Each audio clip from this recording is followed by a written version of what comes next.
If I open the curtain, you will see what's behind the curtain. Ta-da! Sexy legs. Yeah, I didn't buy, although I found at Canadian Tire, they're not that expensive, a screen to put on the inside of my windshield to reflect the sun to heat back out. I didn't do it yet, and I'm worried, like even my distilled water that's unopened, it's got a piece of clothing on top.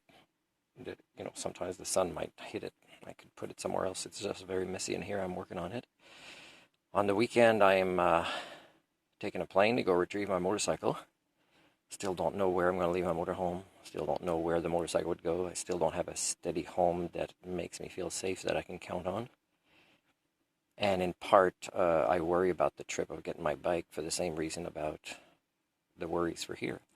Is I worry because there's nobody like me, and nobody that honors their word or agreements or mission statements or contracts. So a lot of things can go wrong more and more as I take planes, as I go on the road with other road users who get more extreme and they're breaking the rules of the road. Potential fires breaking out really quickly. Hotels, motels, even in small towns I might want to pass that are so desperate for money that they try to overcharge me and then therefore make me decide to sleep on the grass somewhere. And therefore they lose business because they don't understand the concept of community. It happens all the time.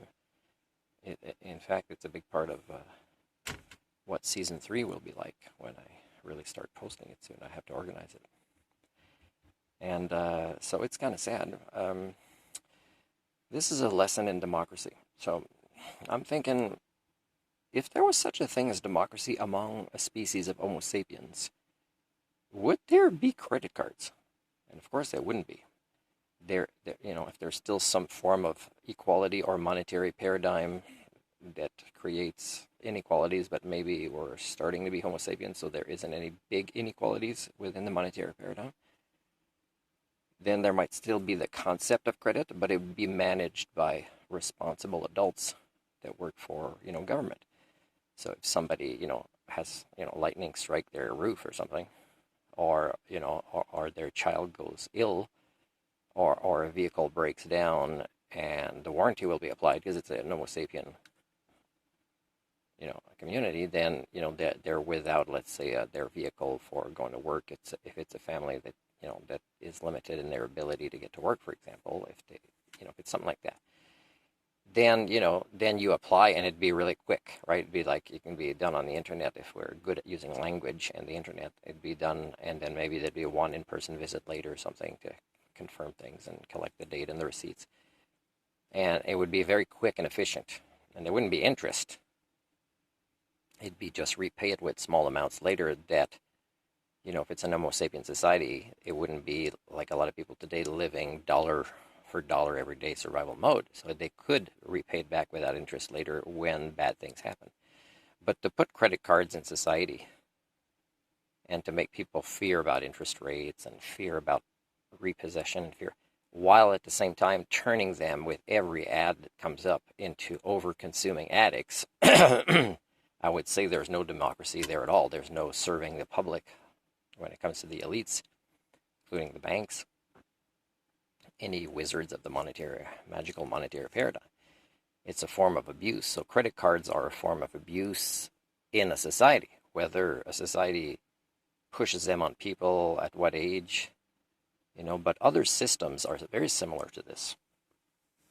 Phone systems, giving your account number for automatic withdrawals, making it hard for people to collect insurance they pay for. And then they go on credit cards to fix it. And then they may or may not get money back. And then the people say, well, you fixed it already. Or, we only help people that are really in need, but you put it on your credit card.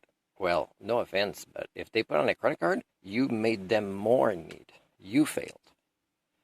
So public servants or our human rights watch activists, ombudsmen, you would, if you were also not fake, you would be having these conversations about democracy. Credit is wrong. And again, I have to tell people recently in a vehicle, I said, yes, you can't fix the Anthropocene. You can only mitigate. But even these mitigation ventures, as if every child mattered, they matter to me. They don't matter to you. Every time I see a sign, a painting, a shirt, whatever, somebody claim this. Do you know that for me, what I read is I am an hypocrite and I am the norm and I'm making you feel good because you're a hypocrite too. I'm giving you false hope. But really, studying everybody, including people that work with kids or that have kids or that train people to work with kids, I'm telling you, there's no such thing for these people primates as every child matters. Not if you use reason to have discussions about what that would really look like.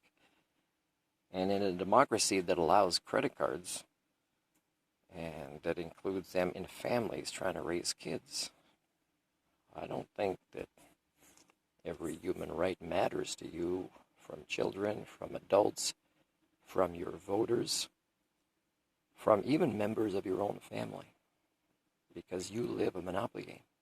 Every man, woman, and child for themselves is only accelerated with so-called democracies that allow the concept of credit cards and that push consumerism and even gambling and drug addiction, so you're too confused to problem solve,